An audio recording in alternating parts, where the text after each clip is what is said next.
Khama, 2-0 in the UFC, both times heavy underdogs. What's your message to all the odds makers? Money. Cardi B, money. They just throwing money there. People making money off me, man.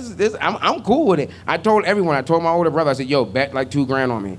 I'm like, bet on me, dude. I'm like, I'm not freaking losing this fight. I have a family. I own a gym right now. Like, shit, the whole world might get shut down again, so I might not be having enough money. So I need to make as much money as possible. So if I'm in there fighting, I'm gonna fight to my death. So the odds makers are stupid, obviously.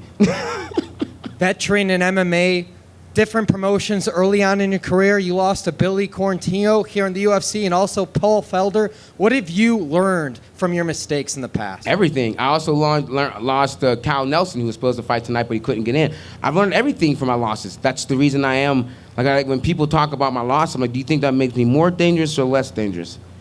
Like, that makes me more dangerous. I've been scraped off the floor 5 times. I lost my first pro fight. You know, I've always been pushed to the back burner, and yet here I stand. That makes me really dangerous. I'm like a phoenix, man. I just keep rising out of the dirt, keep going, keep coming forward. You were a model in your early 20s, maybe in New York City. Yeah, I can tell. But when did you want to make the transition to fighting to get hit in your beautiful? I don't get hit that much, as you can tell. Like, I don't got a lot of scar tissue. I don't like getting hit. But I was like about 20 years old, and this guy, I was up there. I was actually like, to model, you got to like stay in shape. So I was always at the gym kicking bags and stuff, and this guy was like, hey, older black dude, he's like, hey, you ever thought of doing MMA? And like, I've done traditional martial arts and stuff with my father and stuff, but I never really, like, I didn't want to be breaking boards and shit like that, so I didn't really get into it. But I watched, and the guy was like, you ever heard of MMA? And I was like, no. I'm like, what the heck is that? And I walked outside, and there's a billboard for George St-Pierre. It's huge. I'm like in downtown New York. I'm like, what the heck? And I go to the video store, and I buy like $100 worth of King of the Cage videos, and it's all like Uriah Faber stuff.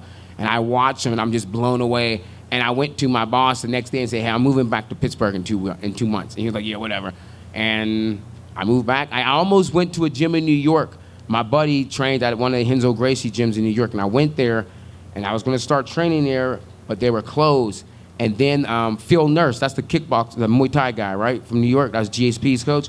I went to his gym, but he was teaching the class, and he was like really busy. And I was like, oh, okay, I'll come back. I ended up never going back, and I moved back home instead. And I moved into the gym that I now own. It used to be Fight Club Pittsburgh, and now it's the Academy.